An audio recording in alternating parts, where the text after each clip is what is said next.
Dans certaines bases abandonnées de Sibérie, on peut encore entendre des voix rauques supplier qu'on les laisse dormir, des voix qui n'appartenaient plus à des êtres humains.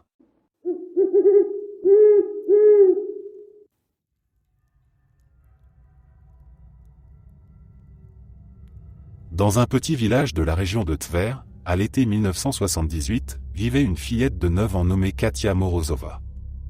Katia était une enfant calme et rêveuse, aux cheveux blonds presque blancs et aux yeux d'un bleu très clair. Sa passion était la musique.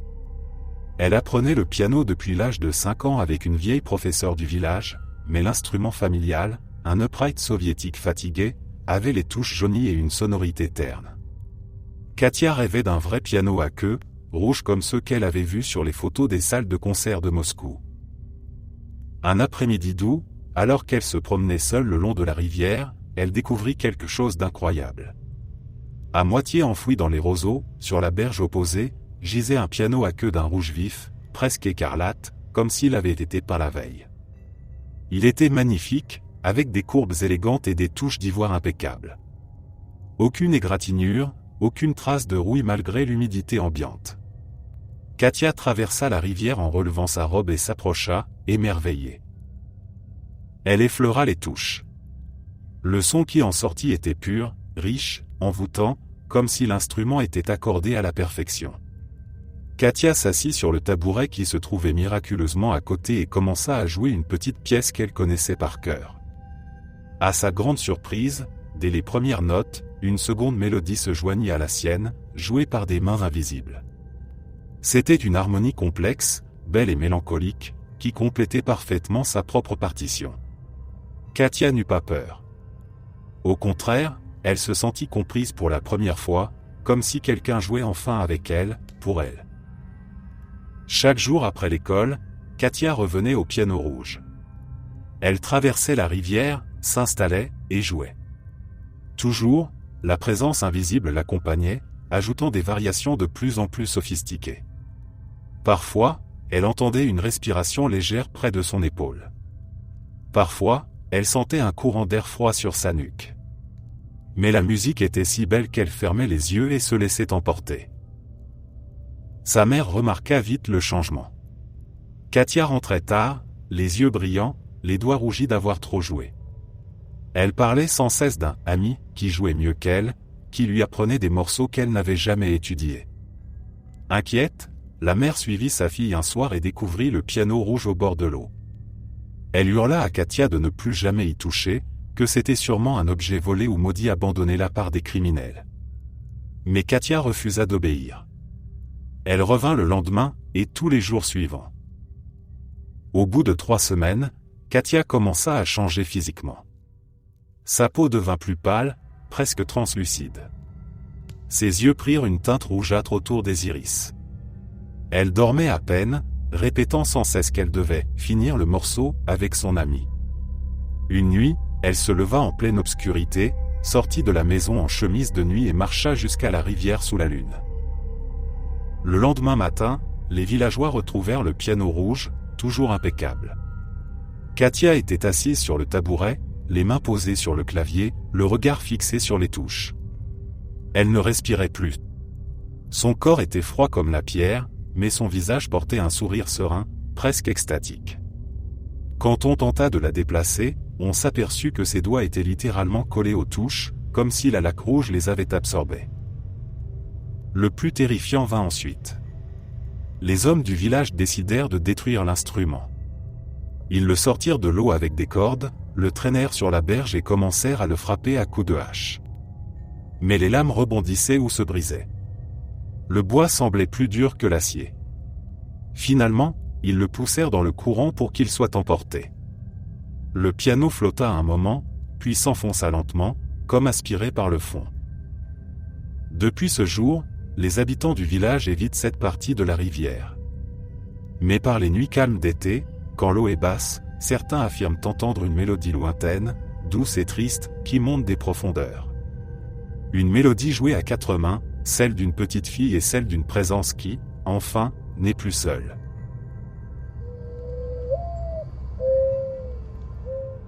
Il était une fois, dans le Moscou glacial de la fin des années 1980, une adolescente de 16 ans nommée Anna Petrova qui vivait dans un immeuble gris et anonyme du quartier de Taganka.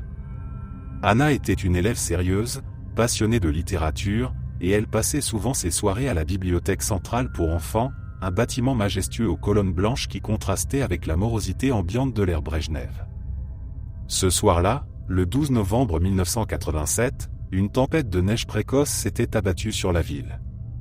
Les flocons tourbillonnaient comme des spectres dans l'air, et les rues étaient presque désertes après le couvre-feu officieux que les parents imposaient à leurs enfants. Anna quitta la bibliothèque à 20h30, son sac rempli de livres empruntés serré contre sa poitrine. Elle portait un manteau bleu marine usé, un bonnet de laine rouge tricoté par sa grand-mère et des bottes fourrées qui crissaient sur la neige fraîche.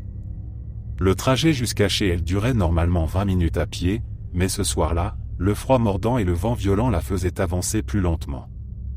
Les lampadaires diffusaient une lumière jaunâtre et vacillante, créant des zones d'ombre profondes entre chaque halo. Les rares passants qu'elle croisait baissaient la tête, pressés de rentrer avant que la milice ne commence ses rondes. Au bout de 10 minutes, Anna remarqua quelque chose d'étrange. Une voiture noire, une Volga GAZ 24 toute neuve, roulait au pas derrière elle, à une trentaine de mètres. Ces limousines noires étaient réservées aux membres du parti, aux officiers du KGB ou aux directeurs d'usines importantes. Une adolescente ordinaire n'avait aucune raison d'attirer leur attention. Pourtant, la voiture ne la dépassait pas. Elle ralentissait quand Anna ralentissait, tournait quand Anna tournait dans une rue adjacente. Le moteur ronronnait doucement, presque inaudible sous le sifflement du vent. Anna sentit un frisson qui n'avait rien à voir avec le froid. Elle accéléra le pas, son cœur cognant dans sa poitrine comme un tambour. Elle se souvint soudain des histoires que les plus grands racontaient dans la cour de l'école, la Volga noire qui rôdait la nuit pour enlever les enfants. On disait que ses occupants étaient des vampires, ou des prêtres satanistes, ou pire encore, des agents secrets qui prélevaient le sang des jeunes pour des expériences interdites ou pour prolonger la vie des vieux dirigeants du Kremlin. Anna avait toujours ri de ces légendes, les trouvant absurdes, mais ce soir-là, elle prenait une réalité terrifiante. Elle décida de changer de chemin et coupa par une petite ruelle sombre bordée de vieux immeubles staliniens. Ses pas résonnaient sur le pavé gelé. Elle jeta un regard par-dessus son épaule, la Volga avait tourné aussi et bloquait maintenant l'entrée de la ruelle, ses phares éteints mais sa silhouette massive parfaitement visible sous la lumière d'un réverbère. Anna courut alors, ses poumons brûlants à cause de l'air glacé. Elle trébucha sur une plaque de verglas, tomba lourdement, écorchant ses paumes sur la neige sale. Quand elle releva la tête, la portière arrière de la Volga s'était ouverte sans un bruit. 2 hommes en descendirent. Ils portaient des pardessus noirs longs, des chapeaux fedora rabattus sur le visage et des gants en cuir. L'un était grand et maigre, l'autre plus trapu. Leurs mouvements étaient fluides, presque surnaturels. Le plus grand s'approcha d'Anna, sa voix douce et hypnotique résonnant dans la ruelle déserte.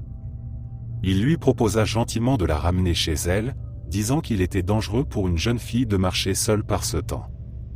Anna hurla et tenta de reculer, mais le second homme fut derrière elle en un instant, une main gantée plaquée sur sa bouche.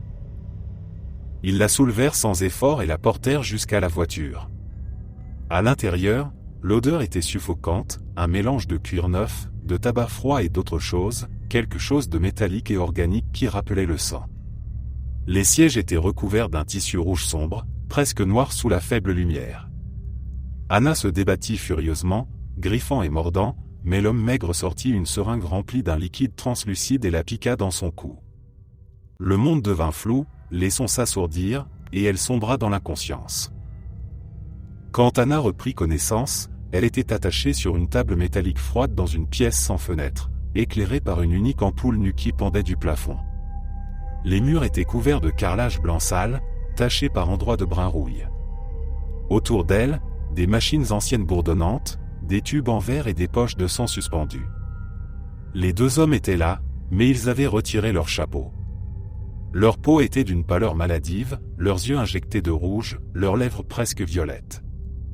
L'un d'eux ajustait calmement un cathéter relié au bras d'Anna. Elle apprit plus tard, par bribes de conversation qu'elle entendait dans son état semi-conscient, que ces Volgas noirs sillonnaient les villes soviétiques depuis des décennies. Leurs occupants n'étaient pas tout à fait humains. Certains disaient qu'ils étaient des créatures anciennes nourries par le sang des innocents, d'autres qu'ils étaient les fruits d'expériences secrètes menées dans les laboratoires du KGB pour créer des agents immortels. Quoi qu'il en soit, ils avaient besoin de sang jeune et pur pour survivre ou pour alimenter les rituels qui maintenaient en vie les plus hauts dirigeants du pays, ceux dont les portraits ornaient encore les murs des écoles. Anna resta prisonnière pendant 3 jours. On la nourrissait à peine, on lui prélevait régulièrement du sang jusqu'à ce qu'elle soit trop faible pour crier. Le 4e jour, ils la jugèrent vide de toute utilité. Son corps fut enveloppé dans un sac plastique noir et abandonné dans une décharge en banlieue, près de la rivière Moskva. La milice conclut à une fugue, puis à un accident. Mais les enfants du quartier de Taganka surent la vérité. Ils continuèrent à murmurer l'avertissement entre eux: si tu vois une Volga noire qui te suit la nuit, cours sans te retourner. Ne réponds jamais à leur appel. Car une fois à l'intérieur, il n'y a plus de retour. Et même aujourd'hui, dans les rues de Moscou, par les nuits d'hiver particulièrement froides, certains jurent apercevoir encore ces limousines silencieuses, attendant patiemment leur prochaine proie. En 1989, au cœur de la Sibérie occidentale, dans une région isolée du district de Yamal-Onne, une équipe de géologues soviétiques travaillait sur un projet ambitieux baptisé Profondeur 13. L'objectif officiel était de forer le trou le plus profond jamais creusé par l'homme, surpassant même le célèbre puits Kola déjà en cours depuis des années. Le site choisi se trouvait à environ 200 km au nord de Novi Ourengoï, au milieu d'une toundra gelée où le thermomètre descendait régulièrement sous les moins 40 degrés, même en été. La foreuse massive, une Uralmach 15000, tournait jour et nuit, mordant la croûte terrestre mètre par mètre. L'équipe était composée de 25 personnes, des ingénieurs chevronnés, des techniciens robustes et un petit groupe de scientifiques du ministère de la Géologie. À leur tête se trouvait le docteur Irina Volkova, une femme de 42 ans respectée pour sa rigueur et son absence totale de superstition.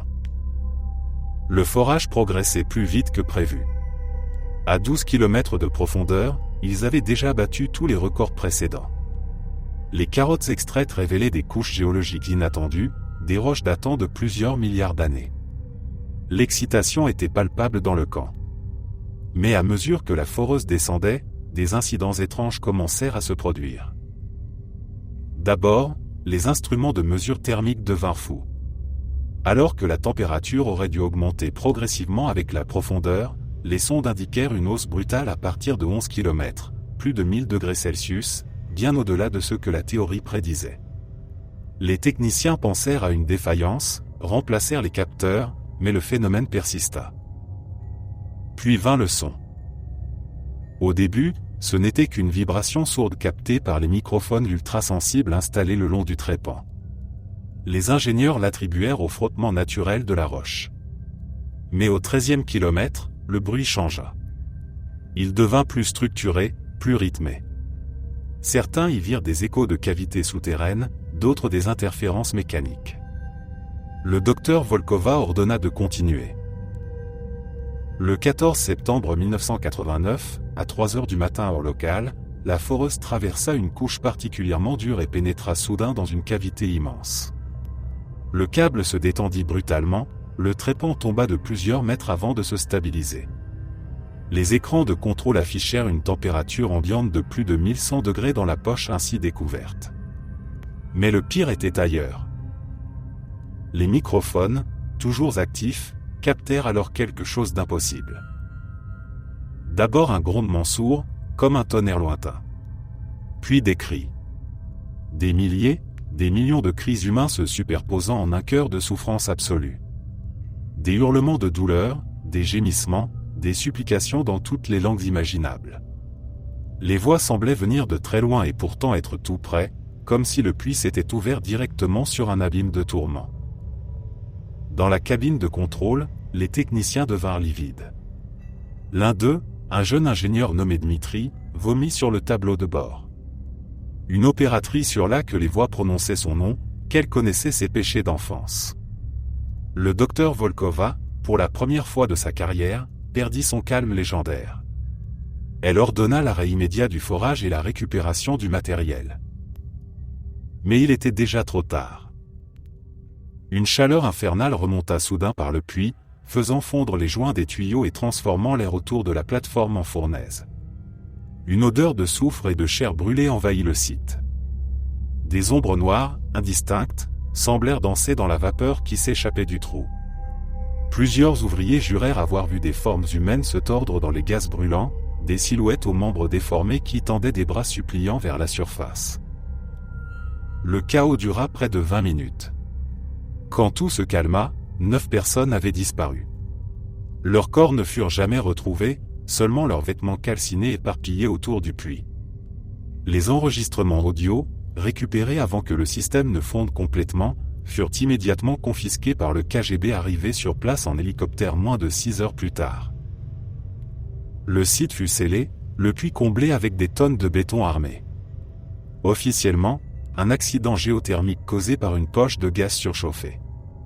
Mais les bandes magnétiques firent le tour des laboratoires secrets de Moscou, puis fuirent à l'ouest dans les années 1990. Ceux qui ont écouté les enregistrements originaux, ceux qui durent 13 minutes et 13 secondes exactement, racontent tous la même chose. Au milieu des cris, une voix plus forte que les autres, calme et terriblement claire, prononce en russe ancien, « Vous avez ouvert la porte. Nous voyons maintenant la lumière. Nous venons. »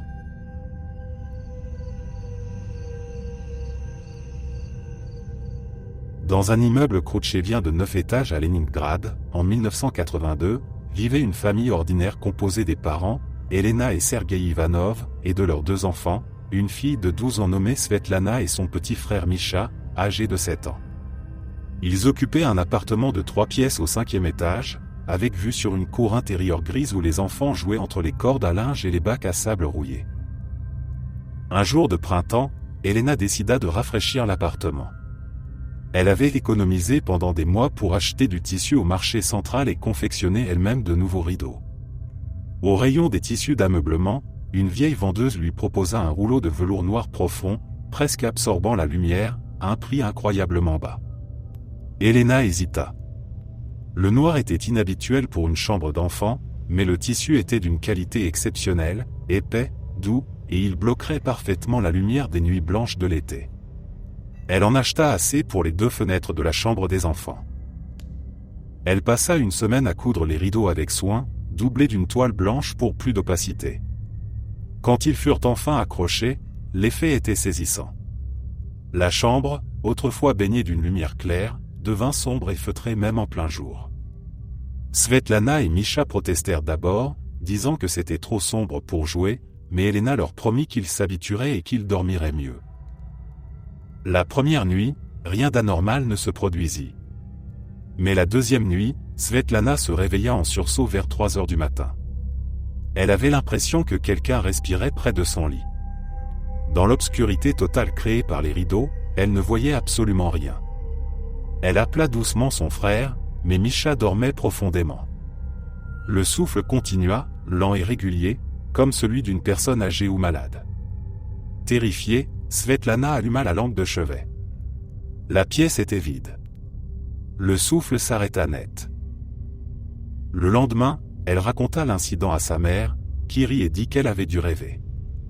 Mais la nuit suivante, ce fut Misha qui se réveilla en pleurant. Il affirma qu'une main froide avait caressé son visage pendant qu'il dormait. Elena commença à s'inquiéter. Elle inspecta la chambre, vérifia les fenêtres, chercha des courants d'air. Rien. Au fil des jours, les phénomènes s'intensifièrent. Les enfants entendaient des murmures derrière les rideaux, des voix indistinctes qui semblaient parler une langue ancienne. Parfois, les rideaux bougeaient légèrement alors qu'il n'y avait pas un souffle de vent et que les fenêtres étaient fermées.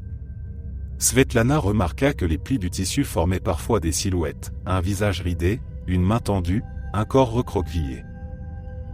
Une nuit, Sergei, qui travaillait de nuit à l'usine, rentra plus tôt que prévu.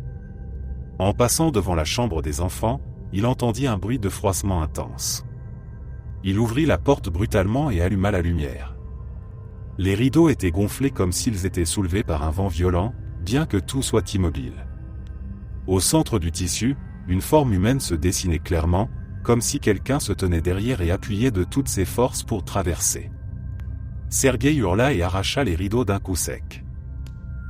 Sous le tissu, il n'y avait rien. Mais sur le mur, à l'endroit exact où la forme s'était pressée, une empreinte humide était visible, la silhouette d'un corps maigre, les bras levés, la bouche ouverte dans un cri silencieux.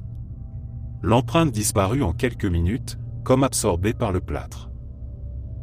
Le lendemain matin, Elena brûla les rideaux dans la cour de l'immeuble, malgré les protestations des voisins qui trouvaient cela du gaspillage. Elle acheta des rideaux jaunes vifs pour remplacer les noirs. Les phénomènes cessèrent immédiatement. Mais l'histoire ne s'arrêta pas là. Quelques mois plus tard, la vieille vendeuse du marché fut interrogée par des voisins curieux. Elle avoua, les larmes aux yeux, que le rouleau de velours noir provenait d'un lot saisi dans un ancien théâtre fermé après la Révolution. Ces tissus avaient servi à confectionner les rideaux de scène et les costumes des acteurs. Lors d'une représentation maudite en 1918, pendant la guerre civile, un incendie avait ravagé le théâtre. Des dizaines de spectateurs et d'acteurs étaient morts asphyxiés ou brûlés vifs derrière le grand rideau noir qui n'avait pas pu être levé à temps. Le tissu avait été récupéré, nettoyé, et revendu des décennies plus tard. Mais il gardait en lui l'empreinte des âmes qui s'étaient pressées contre lui dans leur dernier instant, cherchant désespérément une sortie qui n'existait pas. Depuis cette histoire, dans les villes de Russie, les parents évitent d'accrocher des rideaux entièrement noirs dans les chambres d'enfants. Et quand, par hasard, on en trouve dans un vieil appartement, on raconte que la nuit, ils bougent légèrement, comme s'ils respiraient. Comme s'ils attendaient toujours qu'on les ouvre pour enfin laisser passer ceux qui sont prisonniers de l'autre côté.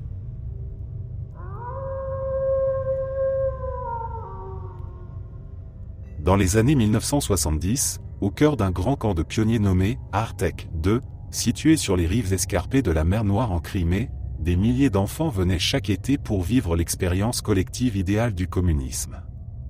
Le camp était immense, des dortoirs alignés comme des casernes, un réfectoire bruyant, une grande place pour les rassemblements et des sentiers serpentant à travers les pins jusqu'aux plages rocheuses. Les enfants portaient l'uniforme rouge des pionniers, chantaient des hymnes au lever du soleil et participaient à des jeux organisés jusqu'au coucher.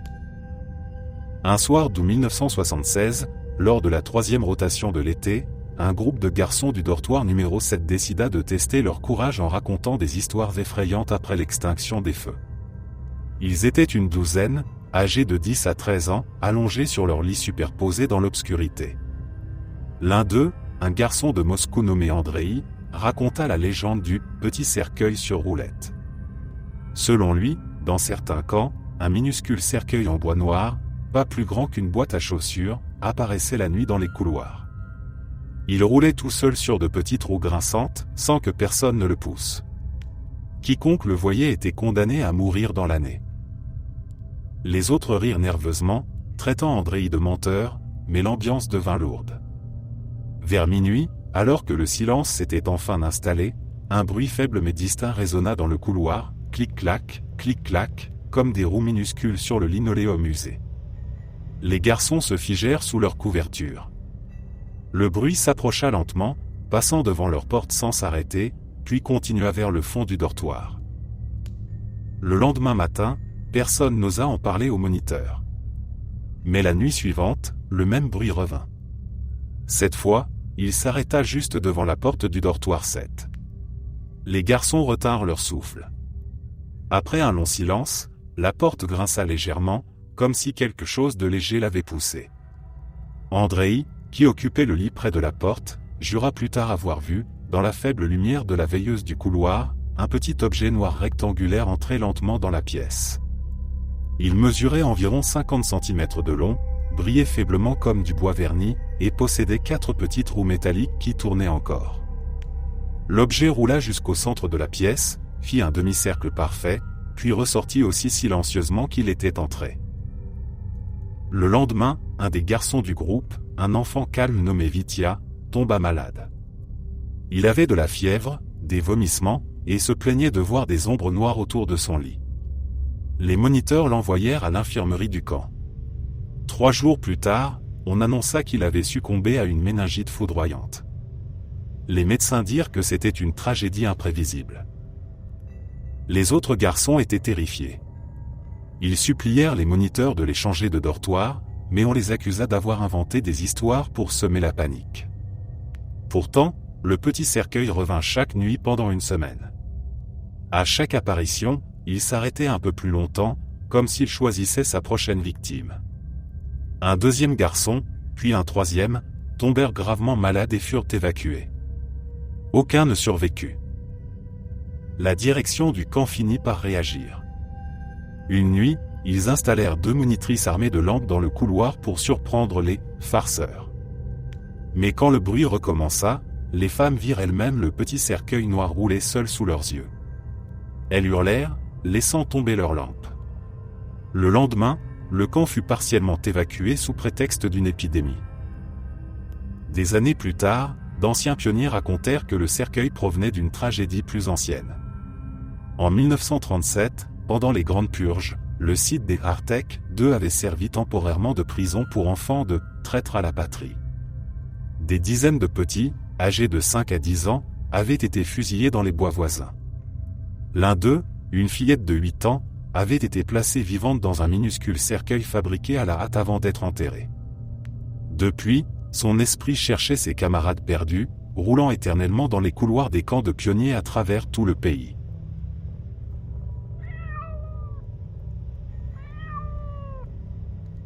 À Saint-Pétersbourg, dans les années 1950, au moment où la ville portait encore le nom de Leningrad et pansait lentement les plaies du siège, vivait un homme discret nommé Anatoly Ivanovitch Petrov. Il occupait un poste modeste de thanatopracteur à la morgue centrale de l'hôpital militaire, un bâtiment gris et austère situé près de la Neva. Anatoly était grand, mince, toujours impeccablement vêtu d'un costume sombre malgré son salaire modeste. Il avait le visage pâle, les cheveux gominés en arrière et des yeux d'un gris très clair qui semblaient voir à travers les gens. Personne ne le connaissait vraiment. Il vivait seul dans un petit appartement au dernier étage d'un immeuble communal délabré du quartier de Petrogradskaya. Les collègues le trouvaient poli mais distant. Il travaillait avec une précision presque artistique, il recousait les plaies avec des poings minuscules, maquillait les visages pour rendre aux morts une apparence paisible, et parlait parfois à voix basse au corps comme à de vieux amis. On le surnommait en plaisantant « le coiffeur des morts », car il passait des heures à arranger leurs cheveux. Tout commença à être remarqué en 1954, quand plusieurs jeunes femmes disparurent dans le quartier. Elles avaient toutes entre 18 et 25 ans, étaient jolies, souvent étudiantes ou employées de bureau, et vivaient seules ou loin de leur famille. Les disparitions furent d'abord attribuées aux dangers nocturnes d'une grande ville encore mal éclairée, puis à des fugues amoureuses. La milice enquêta mollement, l'époque ne favorisait pas les investigations trop poussées sur des cas isolés. Un soir d'hiver 1956, une voisine d'Anatoly, une vieille babouchka nommée Maria Fyodorovna, remarqua une odeur étrange qui provenait de l'appartement du dessus. Une odeur douceâtre, écœurante, qu'elle reconnut immédiatement, celle de la mort. Elle avait perdu son mari pendant le siège et savait de quoi elle parlait. Elle alerta la milice. Quand les agents forcèrent la porte de l'appartement d'Anatoly, ils découvrirent un spectacle qui les hanta pour le reste de leur jour. La pièce principale avait été transformée en une sorte de salon victorien macabre. Les fenêtres étaient occultées par des rideaux épais. Au centre trônait une grande table ronde couverte d'une nappe en dentelle jaunie. Autour d'elle, 7 chaises. Et sur chaque chaise, une jeune femme assise bien droite, habillée d'une robe élégante des années 1930 ou 1940, les cheveux coiffés avec soin, le visage maquillé pour donner l'illusion de la vie. Leurs yeux étaient grands ouverts, vitreux, mais leurs lèvres portaient un sourire figé. Elles étaient mortes depuis longtemps, momifiées par les produits chimiques qu'Anatoly utilisait à la morgue.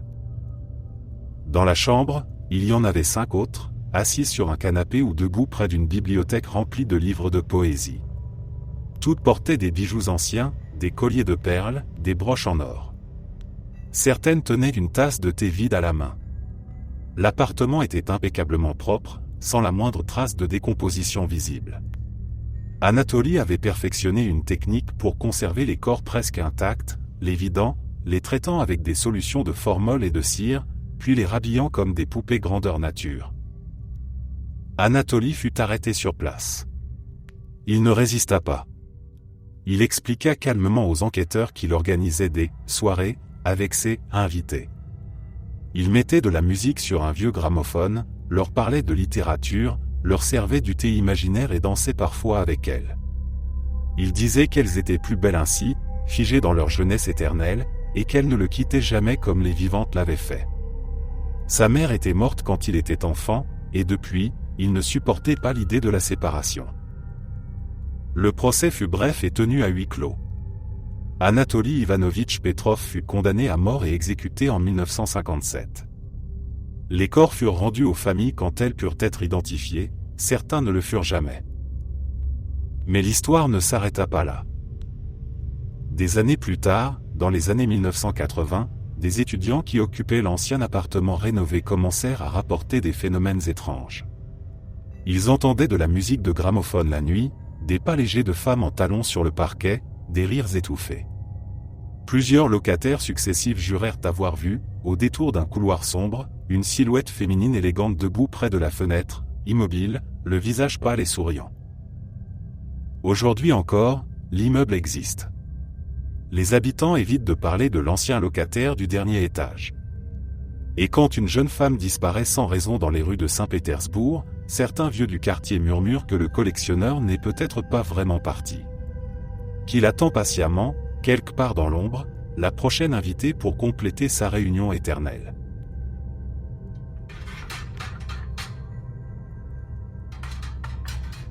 En 1958, dans une petite ville de province nommée Yaroslavl, sur les rives de la Volga, vivait une jeune fille de 17 ans appelée Zoé Kuzmina.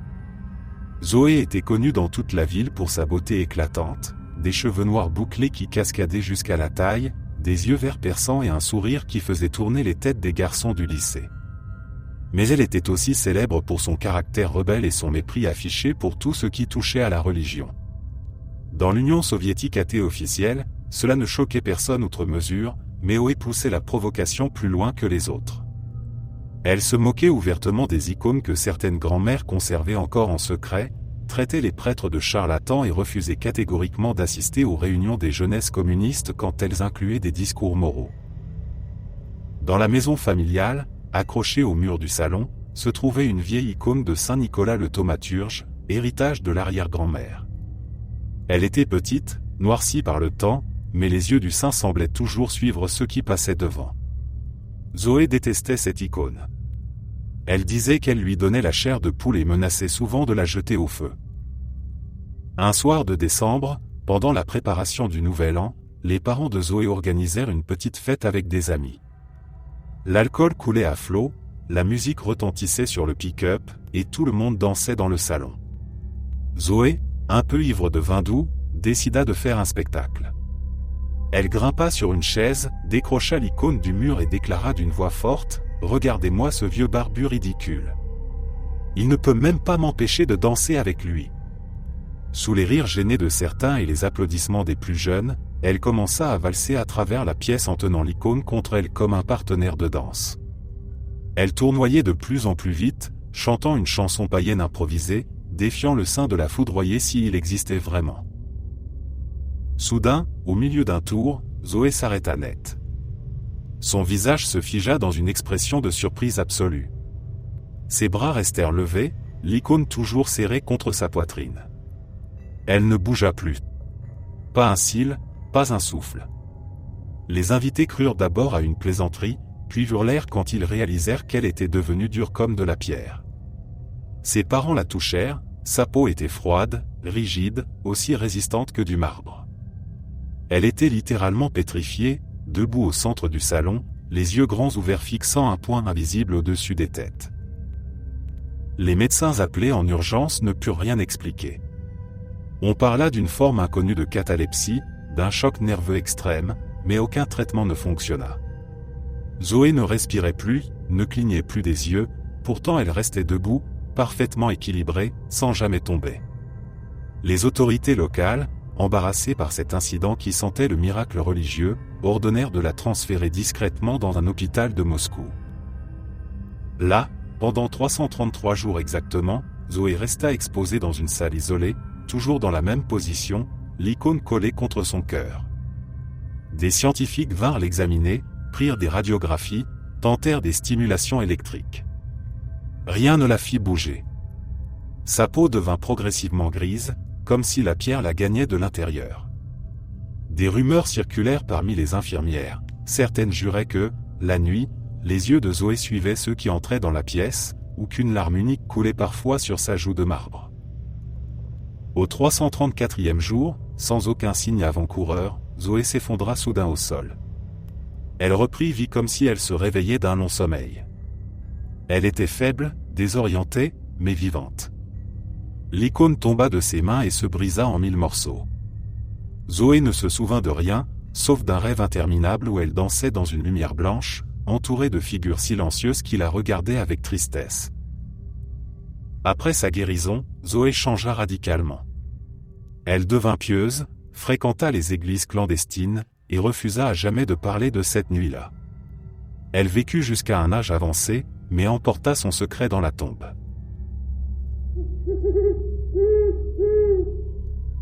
À Moscou, au cœur de l'hiver 1953, quelques semaines seulement après la mort de Staline, un jeune lieutenant de la garde du Kremlin nommé Nikolaï Sergeyevitch Volkov fut affecté à la surveillance nocturne des couloirs intérieurs de la forteresse. Nikolaï avait 24 ans, venait d'une famille de paysans de la région de Ryazan et croyait fermement au parti. Il considérait son poste comme le plus grand honneur de sa vie, protéger le siège du pouvoir soviétique, là où Lénine avait travaillé, là où les décisions qui changeaient le monde étaient prises. Les anciens gardes l'avertirent dès son arrivée. Il parlait à voix basse, les yeux fuyants, le Kremlin n'était jamais vraiment vide la nuit. Des pas résonnaient dans les escaliers de marbre quand personne ne montait. Des portes claquaient toutes seules. Et parfois, dans les longs couloirs faiblement éclairés par des ampoules nues, on apercevait des silhouettes qui n'avaient pas leur place dans le présent. Nikolaï rit de ses superstitions. Il était matérialiste, formé à l'école soviétique. La première semaine, tout se passa normalement. Mais la 8e nuit, alors qu'il patrouillait seul dans le palais des congrès, il entendit un bruit de bottes lourdes derrière lui. Il se retourna, rien. Les pas continuèrent, plus proches, comme si quelqu'un marchait à son rythme exact, juste dans son dos. Il accéléra. Les pas accélérèrent. Il courut. Les pas coururent. Quand il atteignit enfin la sortie gardée, il était en sueur, le cœur battant. Le garde suivant le regarda étrangement. « Tu as vu le petit père des peuples, camarade. » Quelques jours plus tard, Nikolaï fut affecté au corridor menant aux appartements historiques. Vers 2 heures du matin, il remarqua une silhouette au bout du couloir.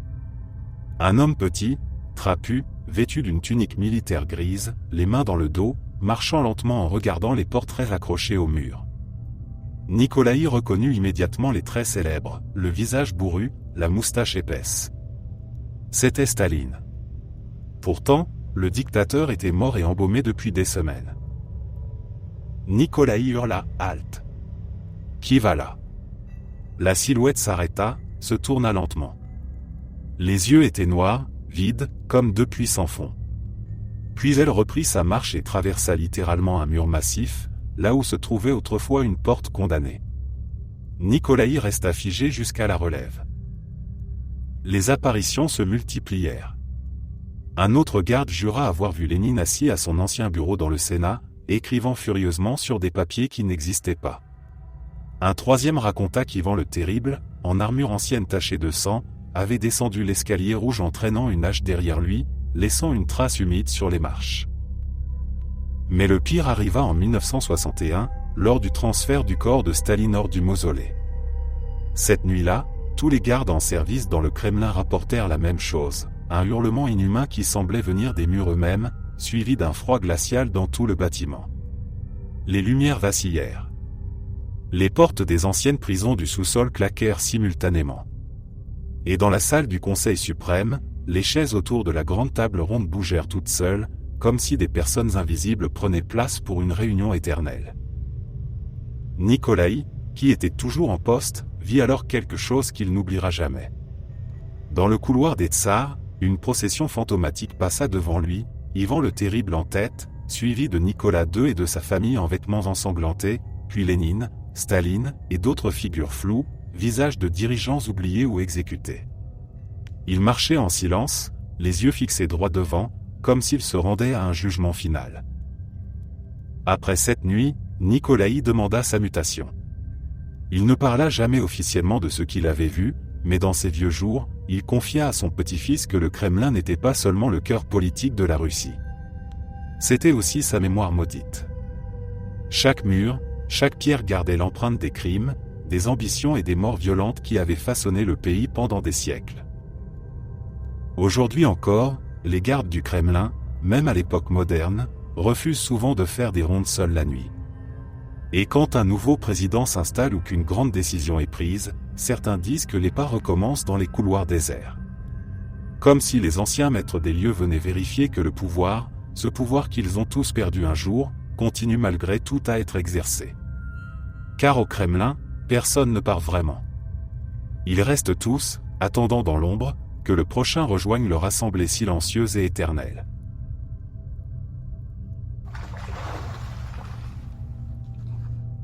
En 1979, un jeune ingénieur du métro de Moscou nommé Oleg Pavlovitch Ivanov travaillait sur la ligne circulaire, la fameuse Koltsevaya. Oleg était passionné par son métier. Il connaissait chaque tunnel, chaque station, chaque aiguillage comme sa poche. Mais il avait aussi entendu les rumeurs qui circulaient parmi les machinistes et les ouvriers depuis des décennies. Sous le métro officiel existait un réseau secret, le métro 2, construit sur ordre de Staline pour relier le Kremlin aux bunkers militaires, aux résidences secrètes et même à l'aéroport de Vnukovo. Personne n'y avait officiellement accès, sauf les plus hauts dirigeants et les agents du KGB. Un soir de novembre, après une journée de maintenance, Oleg resta plus tard que prévu pour réparer un signal défectueux sur la section entre Kievskaya et Parc Kulturi. Vers 1h du matin, alors que le dernier train civil avait déjà passé depuis longtemps, il remarqua une porte de service qu'il n'avait jamais vue auparavant. Elle était encastrée dans le mur du tunnel, peinte de la même couleur grise que la paroi, sans aucune plaque ni serrure visible.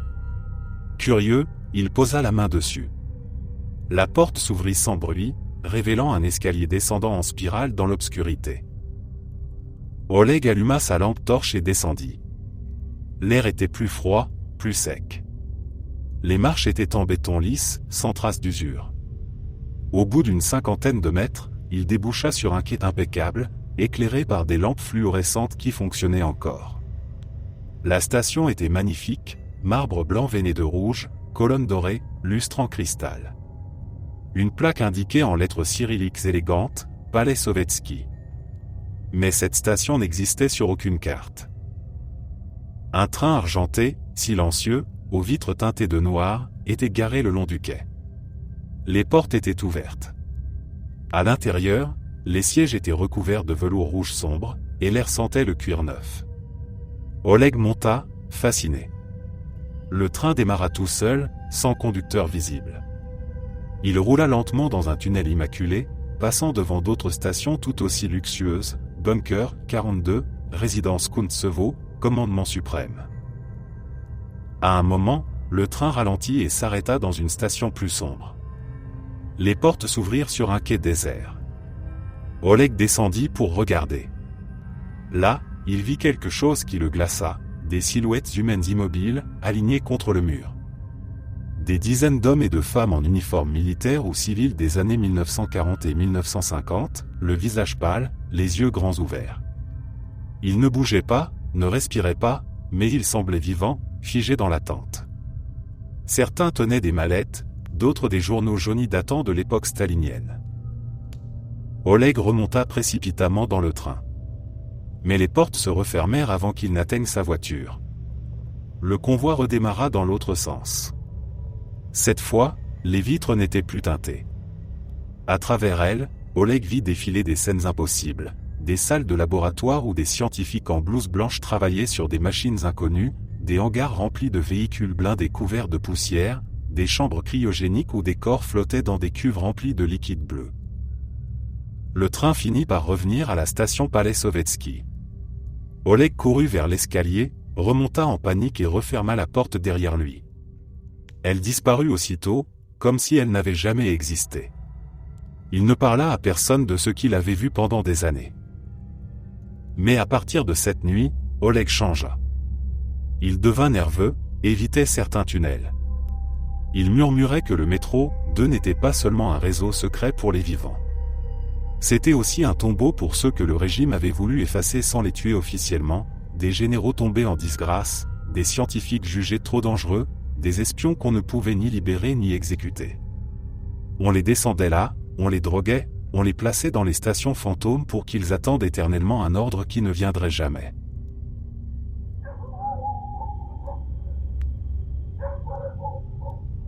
À Kazan, en 1984, une famille de 4 personnes emménagea dans un vieil appartement communal du centre-ville, un grand bâtiment pré-révolutionnaire au plafond haut et aux murs épais. Les parents, Victor et Larissa, occupaient la plus grande pièce avec leur fils aîné de 15 ans, Sergueï. La plus jeune, une petite fille de 8 ans nommée Tania, eut une petite chambre adjacente, autrefois une remise, avec une unique fenêtre donnant sur une cour intérieure sombre. Dès la première nuit, Tania se plaignit d'un mauvais rêve. Elle disait qu'une main noire était sortie du mur près de son lit et avait essayé de l'attraper. Les parents la rassurèrent, pensant que c'était la fatigue du déménagement. Mais la deuxième nuit, elle se réveilla en hurlant. Quand Larissa accourut, elle vit sur le mur blanc, juste au-dessus de la tête de lit de Tania, une empreinte parfaite de main humaine, noire comme de l'encre, les doigts écartés, la paume tournée vers la pièce. L'empreinte était humide, comme si on venait de la poser. Larissa frotta énergiquement avec un chiffon mouillé. La tache s'estompa, mais ne disparut jamais complètement. Le lendemain, Victor repeignit toute la chambre en blanc immaculé. L'empreinte avait disparu. Tout le monde respira. Mais 3 nuits plus tard, elle réapparut au même endroit, plus grande, plus nette. Cette fois, les contours des doigts semblaient creusés dans le plâtre, comme si la main avait poussé depuis l'intérieur du mur. Tania refusa désormais de dormir seule. Elle s'installa sur un matelas dans la chambre de ses parents. Pourtant, même là, elle n'était pas tranquille. Elle murmurait que la main la suivait, qu'elle sentait des doigts froids effleurer sa couverture la nuit. Sergueï, l'aîné, se moquait d'elle, disant que c'était son imagination. Une nuit, pour prouver qu'il n'avait pas peur, il décida de dormir dans l'ancienne chambre de Tania. Le matin, on le retrouva assis sur le lit, le regard fixe, pâle comme un linge. Il ne parlait plus. Sur le mur, l'empreinte était maintenant accompagnée d'une deuxième, plus petite, comme celle d'un enfant. Et autour des 2 mains, des traînées noires descendaient lentement, comme des larmes d'encre. Les parents appelèrent un médecin. On diagnostiqua chez Sergueï un choc nerveux sévère. Il fut hospitalisé. Tania, elle, commença à dessiner sans arrêt la même chose, une grande main noire attrapant une petite fille par les cheveux.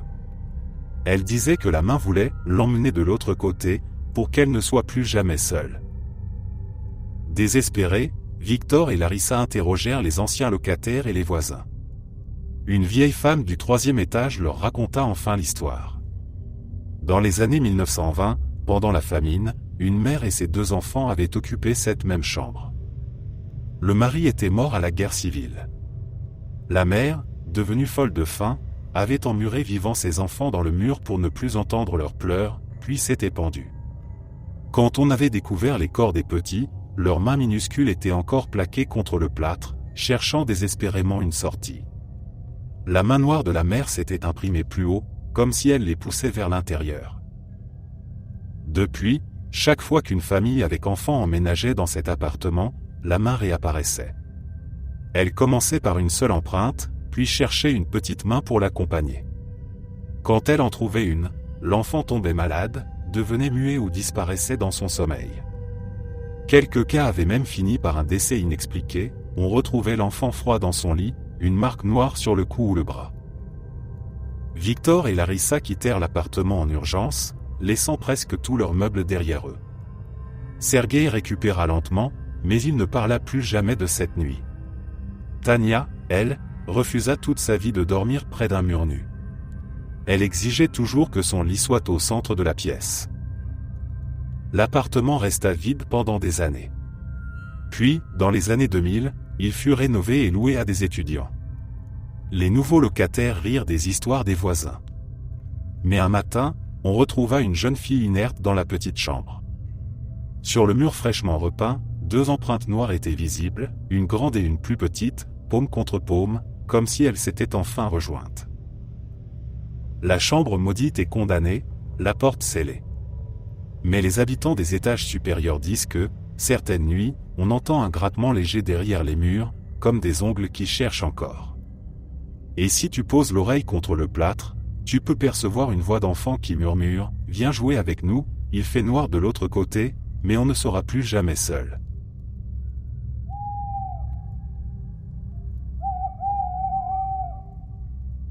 À l'été 1983, une famille moscovite partit en vacances en Bulgarie, à Varna, sur la mer Noire. Le père, Andreï, ingénieur dans une usine d'aviation, la mère, Svetlana, enseignante, et leur fille unique, Olga, une petite fille de 10 ans aux cheveux châtains tressés. Olga était une enfant sage, mais elle adorait les poupées.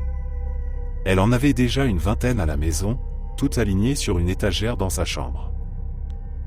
Sur un marché aux puces de la station balnéaire, près du port, Olga aperçut une poupée qu'elle n'avait jamais vue ailleurs. Elle mesurait une 50aine de centimètres, avait un visage en porcelaine très fin, des yeux en verre bleu qui semblaient presque vivants, des cheveux blonds implantés un par un et une robe ancienne en dentelle jaunie. La vieille vendeuse, une femme aux tresses lave marquées, la proposa à un prix ridicule. Andreï, voulant faire plaisir à sa fille, l'acheta sans discuter. Dès qu'Olga prit la poupée dans ses bras, elle la baptisa « Masha » et ne la quitta plus. Elle lui parlait constamment, la faisait manger à table, dormir dans son lit. Sur le chemin du retour en train, puis en avion, Olga serrait Masha contre elle comme un trésor. Les premiers jours à Moscou, tout alla bien. Mais une semaine après leur retour, Svetlana remarqua que la poupée avait changé de place dans la chambre d'Olga. Elle était passée de l'étagère au pied du lit, puis sur la chaise près de la fenêtre. Olga jurait qu'elle n'y avait pas touché. Svetlana pensa que sa fille mentait pour jouer un tour. Puis vinrent les bruits nocturnes. Des pas minuscules dans la chambre, comme des pieds nus sur le parquet. Un froissement de tissu. Un petit rire étouffé. Svetlana se levait, allumait la lumière, rien. Olga dormait profondément, Masha posée près d'elle, les yeux grands ouverts fixant le plafond. Un soir, Andreï rentra tard du travail. En passant devant la chambre d'Olga, il vit la porte entr'ouverte. À l'intérieur, dans la pénombre, la poupée était assise bien droite sur le bord du lit, la tête tournée vers la porte, comme si elle l'attendait. Andreï entra, prit Masha et la remit sur l'étagère. Le lendemain matin, elle était revenue sur le lit, mais cette fois les bras en croix sur la poitrine d'Olga endormie. Les phénomènes s'aggravèrent. Olga commença à parler avec une voix plus aiguë, imitant parfaitement celle d'une petite fille d'une autre époque. Elle disait des phrases étranges, « Il fait froid dans la terre, pourquoi ils m'ont laissé seule ?» Ses parents l'emmenèrent chez un pédopsychiatre qui parla de dédoublement de personnalité lié au traumatisme du voyage. Mais Olga allait bien à l'école, jouait normalement avec ses amis. Seule Masha semblait l'obséder. Une nuit, Svetlana se réveilla en sursaut. Elle entendit clairement la voix de sa fille, mais différente, plus rauque, « Maman, Masha a mal aux jambes. » Elle courut dans la chambre. Olga était assise dans son lit, les yeux grands ouverts mais vitreux, tenant la poupée devant elle. Les jambes de porcelaine de Masha étaient brisées net au niveau des genoux, comme si on les avait tordues violemment. Pourtant, personne n'avait touché à la poupée. Le lendemain, Andreï décida de se débarrasser de Masha. Il l'enveloppa dans un journal et la jeta dans le vide-ordures de l'immeuble. Olga hurla pendant des heures, mais finit par s'endormir d'épuisement. 3 jours plus tard, on frappa à la porte au milieu de la nuit. Svetlana ouvrit, personne. Mais sur le paillasson, proprement posé, se trouvait Masha. Les jambes étaient réparées, parfaitement lisses, comme si elles n'avaient jamais été cassées. Les yeux de verre semblaient humides. Andreï prit alors une décision radicale. Il emmena la poupée loin de Moscou, dans une datcha familiale en pleine forêt, et l'enterra profondément sous un vieux pin. Il rentra sans rien dire. La même nuit, Olga se réveilla en criant que Masha avait froid, qu'elle avait de la terre dans la bouche. Le lendemain, elle tomba gravement malade, fièvre très haute, délire. Elle murmurait sans cesse « Je reviens, je reviens ». Olga mourut une semaine plus tard d'une infection fulgurante que les médecins ne purent expliquer. Des années après, la datcha fut vendue. Les nouveaux propriétaires, en creusant pour planter un potager, déterrèrent une poupée en porcelaine intacte, habillée d'une robe en dentelle pourrie. Ils la nettoyèrent et l'offrirent à leur petite fille. On dit que, depuis, dans cette maison perdue en forêt, une petite voix chante parfois la nuit une comptine bulgare ancienne. Et sur l'étagère de la chambre d'enfant, une poupée aux yeux bleus attend patiemment qu'on la prenne dans les bras pour ne plus jamais la lâcher.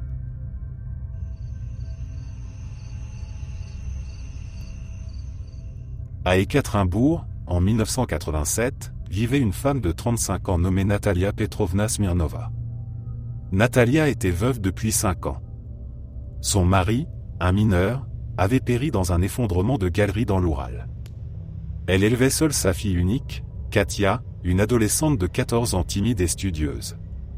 Elles occupaient un petit appartement au 7e étage d'un immeuble gris de la rue Malicheva, avec un téléphone fixe noir à cadran qui trônait sur la console de l'entrée. Un soir d'octobre, alors que la neige commençait déjà à tomber, le téléphone sonna vers 23 heures. Natalia décrocha. À l'autre bout du fil, une voix faible, lointaine, comme étouffée par du coton, prononça son prénom, Natalia. Elle reconnut immédiatement la voix de son mari décédé. La gorge serrée, elle répondit « Qui est à l'appareil ?» La voix continua « J'ai froid, pourquoi tu ne viens pas me chercher ?» Puis la ligne coupa brutalement. Natalia resta figée, le combiné à la main. Elle se dit que c'était une mauvaise blague d'un voisin ou un dysfonctionnement de la ligne. Mais le lendemain soir, à la même heure, le téléphone résonna encore. Cette fois, c'était la voix de Katia, mais plus jeune, comme celle qu'elle avait à 8 ans. « Maman, j'ai peur, il y a quelqu'un dans ma chambre. » Natalia se précipita dans la chambre de sa fille. Katia dormait paisiblement. Le combiné, pourtant raccroché, était froid comme de la glace. Les appels devinrent quotidiens. Toujours à 23 heures précises. Les voix changeaient. Parfois celle du mari suppliant qu'on vienne le sortir de la mine. Parfois celle de la grand-mère morte depuis 20 ans demandant pourquoi on ne lui avait pas apporté de fleurs au cimetière. Une nuit, Natalia entendit sa propre voix, plus âgée, gémissante, « Ne décroche plus, ils vont te prendre aussi. » Katia commença à recevoir des appels elle aussi.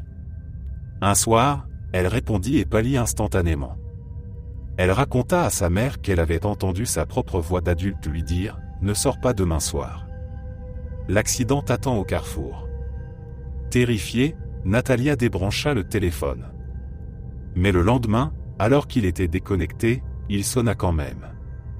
Une voix d'homme inconnu, grave et mécanique, récita une série de chiffres, la date et l'heure exacte de la mort de son mari, suivie de la date du lendemain. Natalia contacta le service téléphonique. Les techniciens vinrent, vérifièrent la ligne, déclarèrent qu'il n'y avait aucun problème. Ils branchèrent un nouvel appareil. Les appels reprirent immédiatement. Une nuit, Natalia décida de ne plus avoir peur. Quand le téléphone sonna, elle décrocha et cria « Qui êtes-vous ? Que voulez-vous » La réponse fut un silence long, puis un chœur de voix superposées, son mari, sa grand-mère, des enfants inconnus, des vieillards, tous murmurant la même phrase « Nous sommes entre les lignes, nous attendons que tu rejoignes la conversation. » Natalia arracha le cordon du mur et jeta l'appareil par la fenêtre. Le lendemain, elle acheta un nouveau téléphone, mais refusa de le brancher. Les appels cessèrent. Mais quelque chose avait changé. Katia commença à parler toute seule dans sa chambre, répondant à des questions que personne ne posait. Elle disait « Oui, je viens bientôt, non, maman ne veut pas parler. » Une semaine plus tard, Katia sortit en cachette un soir et fut renversée par une voiture au carrefour exact dont la voix l'avait avertie. Elle survécut, mais resta dans le coma pendant des mois. Quand elle se réveilla enfin, la première chose qu'elle murmura fut « Maman, pourquoi tu ne décrochais pas ? Il voulait juste parler. » Natalia quitta l'appartement, changea de ville, ne fit plus jamais installer de ligne fixe. Mais jusqu'à la fin de sa vie, elle sursautait à chaque sonnerie de téléphone public ou portable. Car elle savait que les voix n'étaient pas dans les fils. Elles étaient dans l'espace entre les mots, entre les vivants et les morts, attendant patiemment que quelqu'un réponde pour les laisser enfin passer de l'autre côté. À Saint-Pétersbourg, en janvier 1992, au milieu du chaos qui suivit l'effondrement de l'Union soviétique, vivait un étudiant de 20 ans nommé Pavel Kotov. Pavel étudiait la physique à l'université, mais comme beaucoup à cette époque, il peinait à joindre les deux bouts. Les magasins étaient vides, le chauffage fonctionnait à peine, et les transports publics étaient devenus imprévisibles. Pour rentrer chez lui, dans le quartier de Vassilievski Ostrov, il prenait souvent le dernier bus de la ligne 18, qui partait de la place Vostania vers minuit.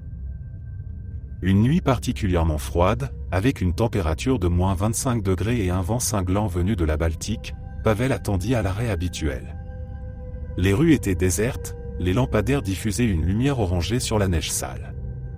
À minuit 20, alors qu'il pensait avoir raté le dernier bus, il vit enfin des phares au loin. Un vieux lias bleu et blanc, le modèle typique des années 1980, s'approcha lentement et s'arrêta devant lui dans un crissement de frein fatigué. Pavel monta. L'intérieur était faiblement éclairé par des ampoules jaunâtres. Le bus était presque plein, ce qui était étrange à cette heure. Les passagers étaient assis bien droits, immobiles, emmitouflés dans des manteaux épais, des chapkas et des écharpes qui couvraient souvent la moitié de leur visage. Personne ne parla, personne ne le regarda. Le chauffeur, un homme corpulent aux traits figés, ne demanda même pas de ticket. Pavel valida quand même son abonnement mensuel dans la machine rouillée et alla s'asseoir au fond. Le bus démarra. Mais au lieu de tourner vers le pont Blagoveshchanski comme d'habitude, il continua tout droit, empruntant des rues que Pavel ne reconnaissait pas. Les vitres étaient givrées, mais il distinguait vaguement des immeubles délabrés, des enseignes éteintes, des places vides. L'air à l'intérieur était glacial, plus froid qu'à l'extérieur. Pavel remarqua que les passagers ne bougeaient pas du tout. Pas un tout sautement, pas un froissement de vêtements. Certains semblaient dormir, la tête penchée, mais leurs yeux restaient entr'ouverts. Au bout de 10 minutes, Pavel commença à s'inquiéter.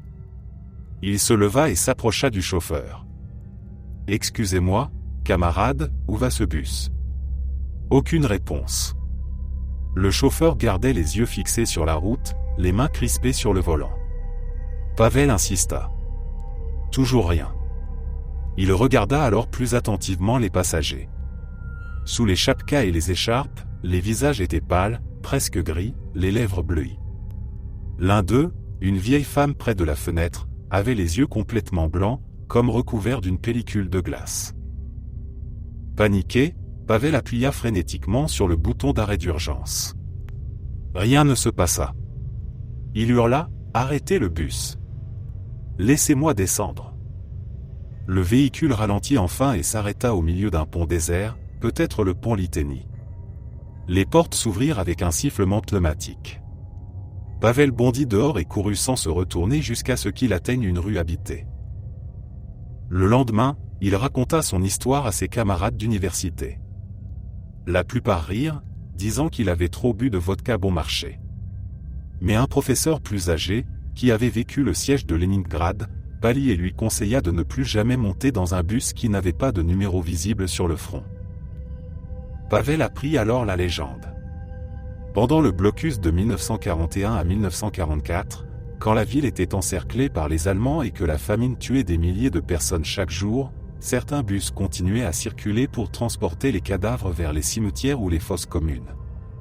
Les chauffeurs, souvent des femmes, ramassaient les corps gelés dans les rues et les empilaient à l'intérieur.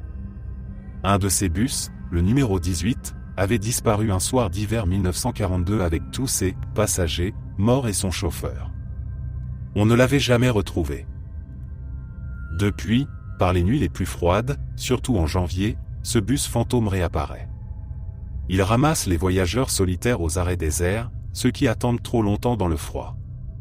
Les âmes des morts du siège, encore assises à leur place, cherchent de la compagnie pour leur voyage éternel vers nulle part. Pavel ne prit plus jamais le bus de nuit. Mais chaque année, en janvier, il reçoit un appel anonyme sur son téléphone fixe. À l'autre bout, seulement le bruit d'un moteur diesel lointain et le grincement de portes qui s'ouvrent. Et parfois, très faiblement, une voix de femme, « Montez, camarade, il reste encore de la place. »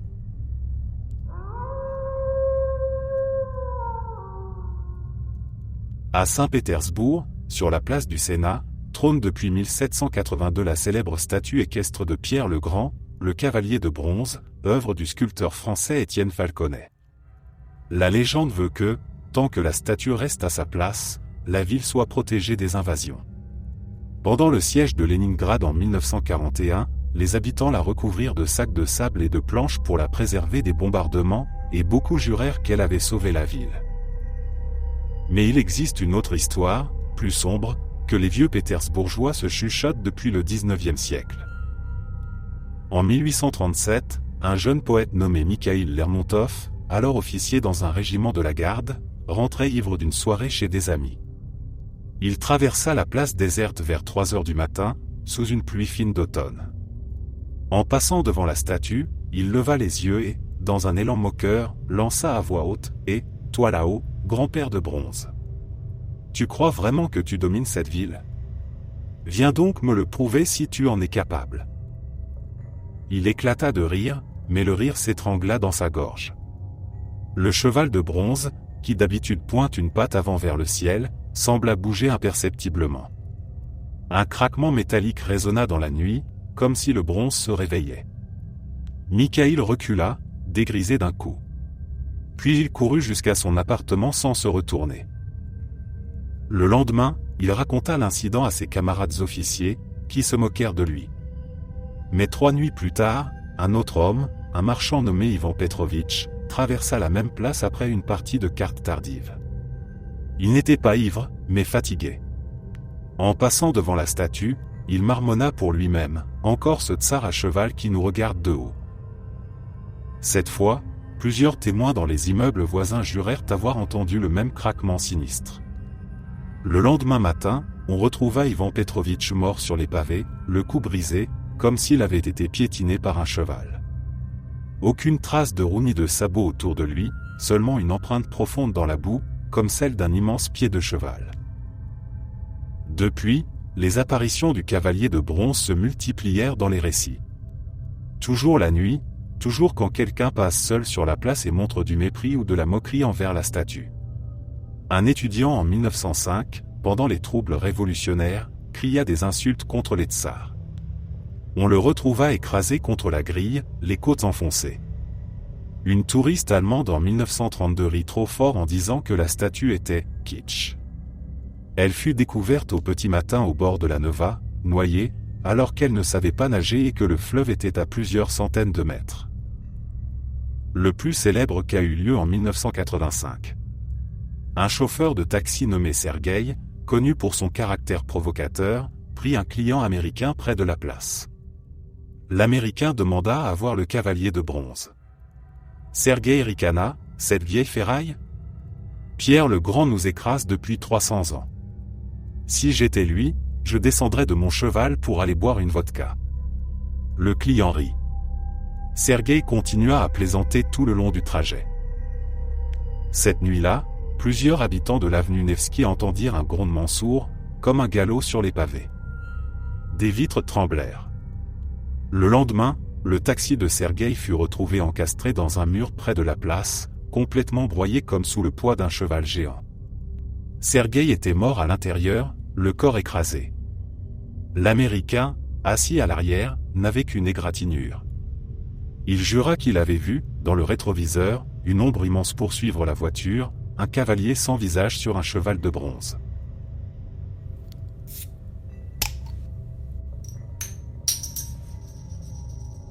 À Moscou, en 1986, un jeune ouvrier de maintenance nommé Dmitri Alexeïvitch travaillait dans les entrailles du métro, sur la ligne Arbatsko-Pokrovskaya. Dmitri avait 27 ans, une carrure solide forgée par des années de travail manuel, et une peur qu'il n'avouait à personne, les rats. Depuis l'enfance, ces créatures le terrifiaient, surtout les gros spécimens qui pullulaient dans les tunnels abandonnés ou les sections en construction. Une nuit de mars, Dmitri fut envoyé seul pour inspecter un tronçon fermé entre les stations Elektrozavodskaya et Bomanskaya, où des signaux de voix avaient détecté des anomalies. Officiellement, c'était un court-circuit. Mais les vieux machinistes murmuraient autre chose, les rats avaient encore grandi. Dmitri descendit par un puits de service, sa lampe frontale comme seule lumière. L'air était humide, chargé d'une odeur de métal rouillé et de terre remuée. Il marcha longtemps dans un tunnel parallèle aux voies principales, là où les trains ne passaient plus depuis des années. Le sol était jonché de câbles arrachés, de bouts de béton et de crottes anormalement grosses, de la taille d'une pomme. Au début, il n'entendit que le goutte-à-goutte lointain et ses propres pas. Puis vint le grattement. Un bruit sec, rythmé, comme des griffes sur le béton. Dmitri s'arrêta. Le bruit s'arrêta. Il reprit sa marche. Le grattement reprit, plus proche, plus rapide. Il accéléra. Des ombres filèrent le long des murs, trop grandes pour être de simples rats. Soudain, sa lampe éclaira une forme tapie au milieu du tunnel. Un rat? Mais pas n'importe quel rat. Il mesurait près d'1 mètre de long, sans compter la queue épaisse comme un bras. Son pelage était noir et huileux, ses yeux rouges luisaient comme des braises. Il était assis sur ses pattes arrière, la tête penchée, observant Dmitri avec une intelligence anormale. Derrière lui, dans l'obscurité, des dizaines d'autres yeux brillèrent simultanément. Dmitri recula lentement. Le gros rat avança d'1 pas. Puis un autre. Les autres suivirent. Dmitri courut. Derrière lui, un piétinement massif résonna, comme une horde de chiens galopant sur le béton. Il trébucha sur un rail, se releva, sentit une douleur fulgurante à la jambe. Un rat plus petit, mais toujours énorme, lui avait mordu le mollet à travers le pantalon. Il atteignit enfin une porte de secours, la déverrouilla avec ses clés tremblantes et remonta à la surface. Quand les collègues vinrent le chercher, il était blême, la jambe en sang. Il refusa de redescendre. On l'envoya à l'hôpital pour une infection, et il ne reprit jamais son poste dans le métro. Mais l'histoire ne s'arrêta pas là. Quelques mois plus tard, un train de maintenance disparut pendant 20 minutes dans le même secteur. Quand il réémergea à la station suivante, le machiniste était seul à bord, muet de terreur.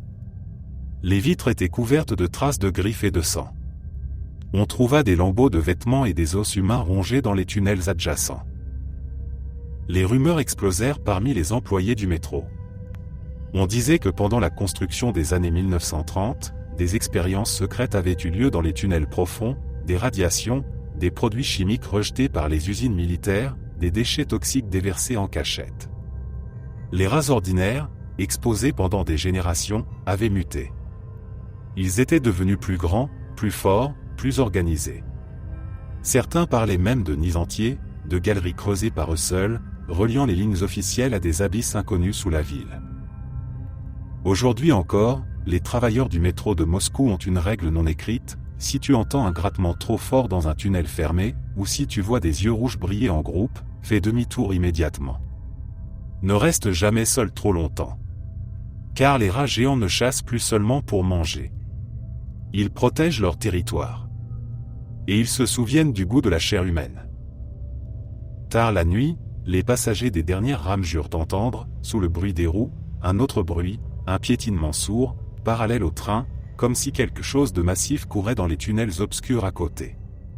Et quand le train ralentit dans une section sombre, certains aperçoivent, l'espace d'un instant, des formes noires et luisantes pressées contre les parois, attendant que les lumières s'éteignent pour toujours.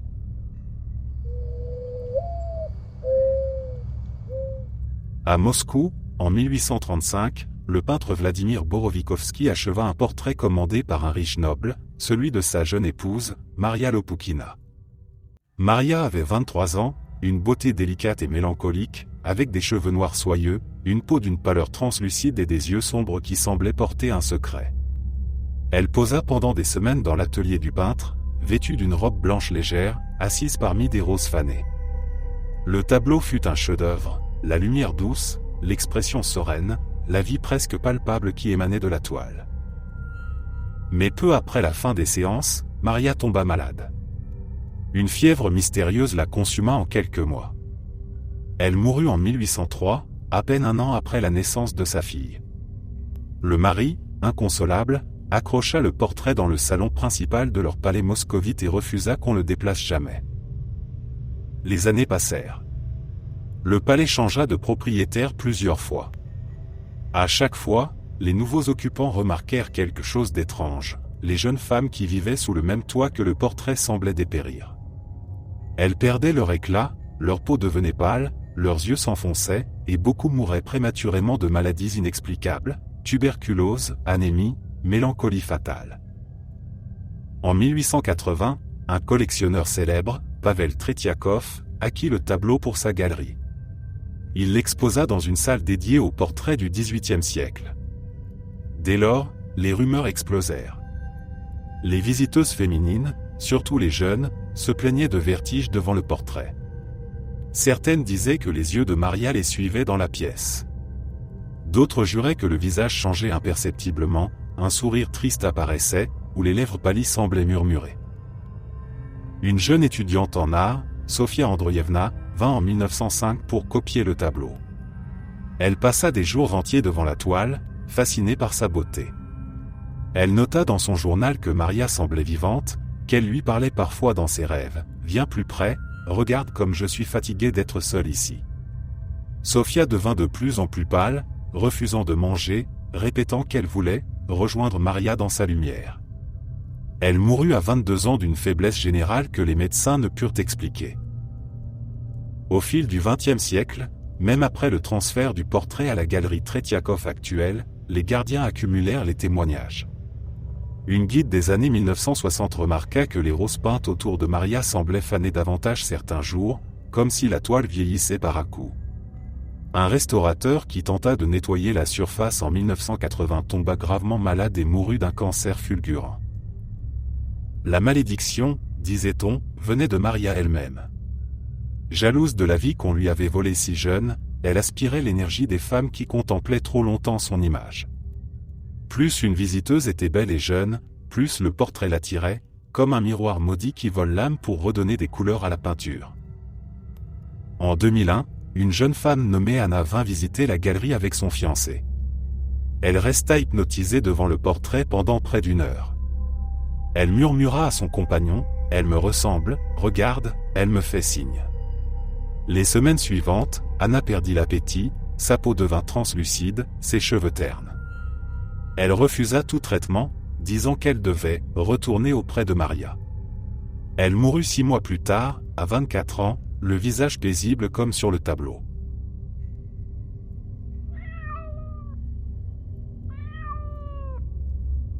À Novgorod, en 1975, un horloger âgé nommé Grigori Ivanovitch reparait les montres et les pendules dans une petite boutique sombre de la rue Bolchaïa Moskovskaya. Grigori était un homme solitaire, aux doigts longs et précis, aux yeux gris perçants derrière des lunettes rondes. Les habitants le respectaient pour son talent, mais ils le craignaient aussi un peu. On murmurait qu'il n'était pas seulement horloger, il connaissait les anciens secrets des mécaniques enchantées, ceux que les moines de l'époque médiévale utilisaient pour fabriquer des horloges capables de prédire l'avenir ou d'invoquer des forces invisibles. Un jour d'automne, un jeune étudiant nommé Alexei entra dans la boutique avec une vieille pendule de famille cassée. C'était une pièce magnifique, bois de noyer sculpté, cadran en émail avec des chiffres romains, et un mécanisme complexe datant du XVIIIe siècle. Alexei expliqua qu'elle s'était arrêtée net à 3h13, le jour exact où son grand-père était mort d'une crise cardiaque. Grigori examina la pendule longuement, puis accepta de la réparer. Mais il avertit le jeune homme, cette horloge n'est pas ordinaire. Elle a été fabriquée par un maître qui connaissait les heures interdites. Si elle repart, elle pourrait montrer plus que le temps. Alexei rit, pensant que c'était une plaisanterie, et laissa la pendule. 3 jours plus tard, il revint la chercher. Grigori avait fait un travail parfait. La pendule tournait à nouveau, son tic-tac régulier emplissait la boutique. Mais l'horloger tendit à Alexei une note manuscrite, ne la laissez jamais sonner 13 coups. Si cela arrive, brisez le verre immédiatement.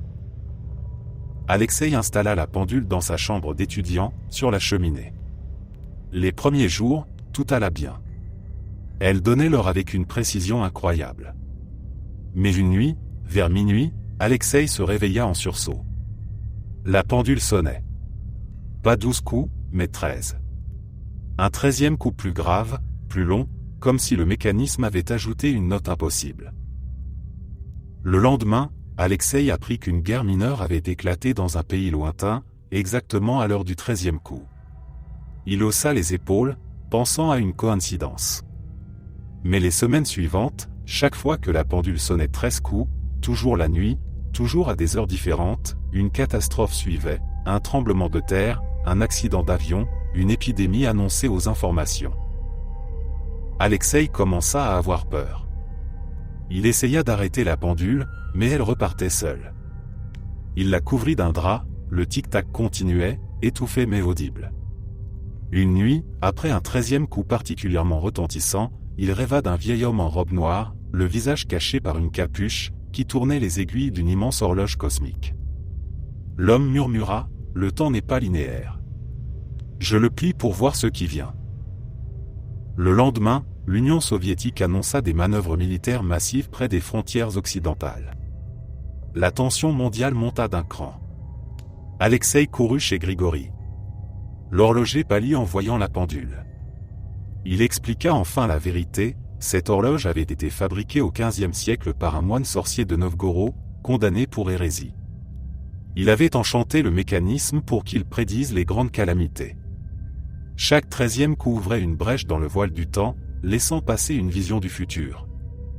Mais plus on écoutait, plus la brèche s'élargissait, et plus les événements prédits devenaient inévitables. Grigori conseilla à Alexei de détruire la pendule. Mais le jeune homme hésita, il voulait savoir ce qui allait arriver. Il la garda. Les 13e coups devinrent plus fréquents. Et les catastrophes plus graves, un sous-marin nucléaire sombra, un dirigeant étranger fut assassiné, une famine frappa une région entière. Un soir, la pendule sonna 13 coups à 23h13. Alexei, fasciné, resta écouter.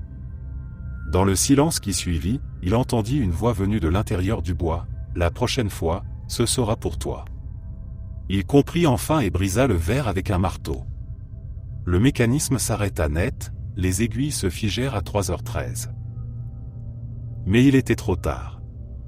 Quelques mois plus tard, en 1986, la catastrophe de Tchernobyl frappa. Alexei, qui travaillait comme technicien dans une centrale similaire, fut envoyé en renfort. Il mourut d'une irradiation massive. La pendule brisée disparut de l'appartement. On la retrouva des années plus tard dans la boutique de Grigori, réparée, tic-tacant doucement. L'horloger l'avait gardée, disant qu'elle devait rester sous surveillance.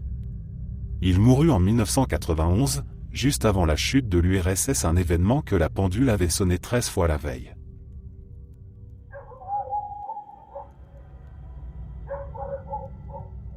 À Moscou, dans les années 1930, Staline ordonna la construction d'un immeuble d'habitation luxueux sur les berges de la Moskva, juste en face du Kremlin. Cet édifice de 7 étages, baptisé « Maison sur l'embarcadère » à cause de sa forme évoquant la proue d'un navire, était réservé à l'élite soviétique, aux fonctionnaires du parti, généraux du NKVD, académiciens renommés et artistes favorisés par le régime.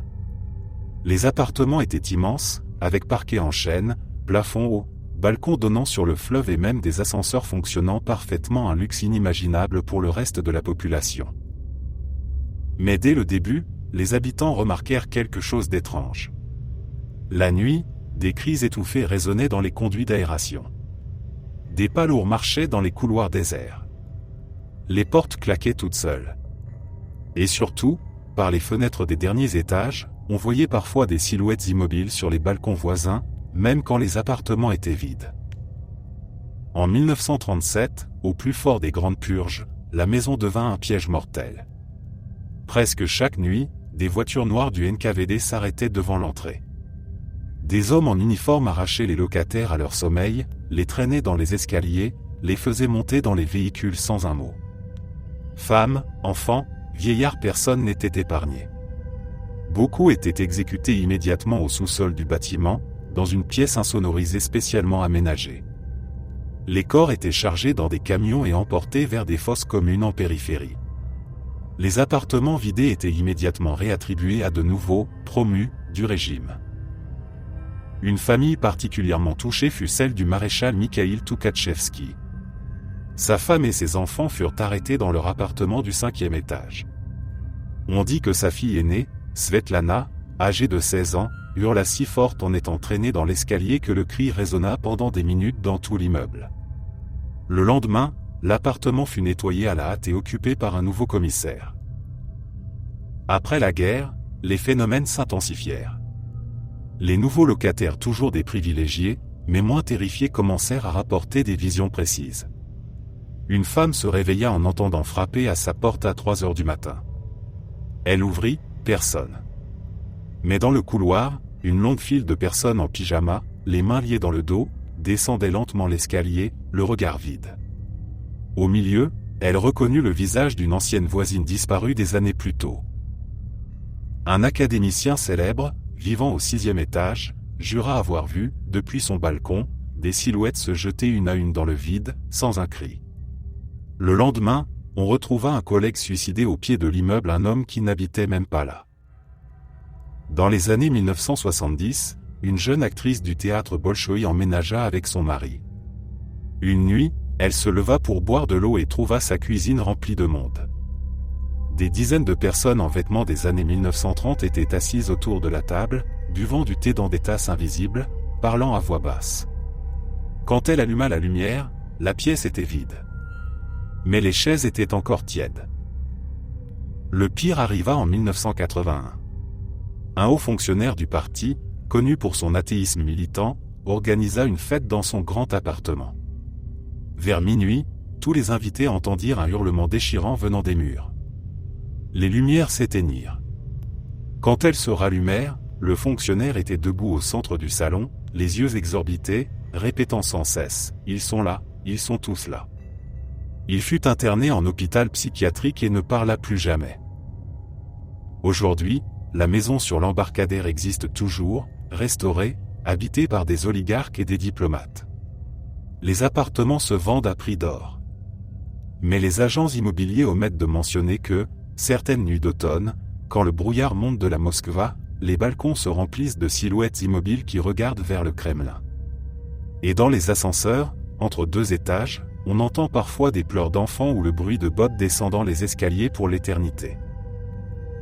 Les vieux concierges murmurent encore l'avertissement « Si tu habites là et que tu entends frapper à ta porte à 3 heures du matin, n'ouvre surtout pas. » Car ce ne sont pas des vivants qui viennent chercher quelqu'un. Ce sont les anciens locataires qui reviennent chercher ceux qui ont pris leur place, pour que plus personne ne soit jamais seul dans cette maison maudite sur l'embarcadère.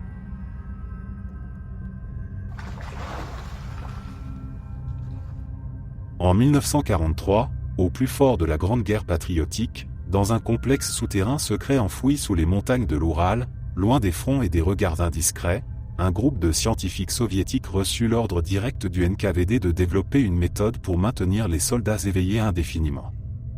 L'idée était simple sur le papier, créer un gaz expérimental capable de supprimer le besoin de sommeil sans altérer les capacités cognitives. Le projet portait le nom de Code Veille éternelle et était supervisé par le docteur Viktor Kalachnikov, un neurochimiste brillant mais impitoyable, connu pour ses expériences sur les prisonniers politiques. Pour tester cette substance, 5 prisonniers de guerre allemands capturés lors de la bataille de Stalingrad furent sélectionnés. Ils étaient jeunes, en bonne santé, et considérés comme des « ennemis du peuple » sans aucune valeur. On les transféra dans une chambre scellée au mur de béton armé, éclairée par des lampes fluorescentes crues qui ne s'éteignaient jamais. La pièce contenait 5 lits de camp, une table métallique, des instruments médicaux rudimentaires et un système de ventilation relié à des bonbonnes contenant le gaz incolore et inodore qu'ils avaient baptisé Ether 76. Le premier jour, les prisonniers reçurent une dose minimale mélangée à l'air qu'ils respiraient. Ils se sentirent alertes, presque euphoriques. Le docteur Kalachnikov nota dans son journal que les sujets restaient concentrés sur des tâches cognitives complexes pendant plus de 24 heures sans signe de fatigue. Les gardes les surveillaient derrière une vitre blindée, et des microphones captaient chaque mot. Au 5e jour, les choses commencèrent à changer. Les prisonniers devinrent nerveux, irritables. L'un d'eux, un sergent nommé Hans, se plaignit de voir des ombres bouger dans les coins de la pièce alors qu'il n'y avait rien. Un autre parla de voix lointaines qui murmuraient son nom. Kalachnikov augmenta la dose, convaincu que ses effets étaient temporaires. Au 10e jour, le sommeil n'avait plus touché aucun d'eux depuis le début de l'expérience. Leurs yeux étaient injectés de sang, leurs mains tremblaient, mais ils restaient éveillés. Ils commencèrent à se disputer violemment pour des raisons absurdes. Hans arracha un morceau de peau de son avant-bras en affirmant que quelque chose rampait dessous. Les scientifiques notèrent une augmentation spectaculaire de l'activité cérébrale dans les zones liées à la paranoïa et aux hallucinations. Au 15e jour, la chambre devint un cauchemar. Les prisonniers hurlaient sans cesse. L'un d'eux se jeta contre les murs jusqu'à ce que son crâne se fissure. Un autre utilisa ses ongles pour creuser dans son propre ventre, convaincu qu'un parasite y avait pondu des œufs. Le sang recouvrait le sol. Hans, le dernier encore relativement cohérent, supplia les gardes à travers la vitre de le laisser dormir, juste 5 minutes. Quand ils refusèrent, il attrapa un scalpel laissé par erreur sur la table et trancha la gorge de son camarade le plus proche. Kalachnikov ordonna alors l'ouverture de la chambre pour récupérer les corps et analyser les tissus. Mais quand les gardes entrèrent en combinaison protectrice, ils découvrirent quelque chose d'impossible. Les 4 prisonniers morts étaient debout, les yeux grands ouverts, leurs corps mutilés se tenant dans des postures tordues. Hans, couvert de sang, murmura d'une voix rauque qui ne semblait plus humaine, « Nous ne dormons plus. Nous voyons tout maintenant. » Puis il se tourna vers les gardes et chargea avec une vitesse surnaturelle. Les gardes ouvrirent le feu, mais les balles semblèrent à peine ralentir les créatures. Il fallut des grenades incendiaires pour réduire la chambre en cendres. Les enregistrements audio récupérés plus tard révélèrent des cris inhumains qui duraient des heures après que les corps eurent été carbonisés. Les scientifiques survivants jurèrent que les hurlements continuaient même quand il n'y avait plus personne pour les produire. Le projet fut officiellement abandonné, les dossiers classifiés au plus haut niveau. Mais dans les années 1980, des rumeurs circulèrent parmi les étudiants et les militaires, le gaz éther 76 n'avait jamais été détruit. Il était conservé dans des laboratoires secrets, et parfois, lors d'expériences ultérieures sur des dissidents ou des criminels, les mêmes résultats se produisaient. On racontait que dans certaines bases abandonnées de Sibérie, on pouvait encore entendre, la nuit, des voix rauques supplier qu'on les laisse dormir, des voix qui n'appartenaient plus à des êtres humains. Merci d'être resté jusqu'à la fin. N'oubliez pas d'aimer la vidéo, de vous abonner et de partager vos propres histoires en commentaire. On se retrouve demain à la même heure devant ce feu.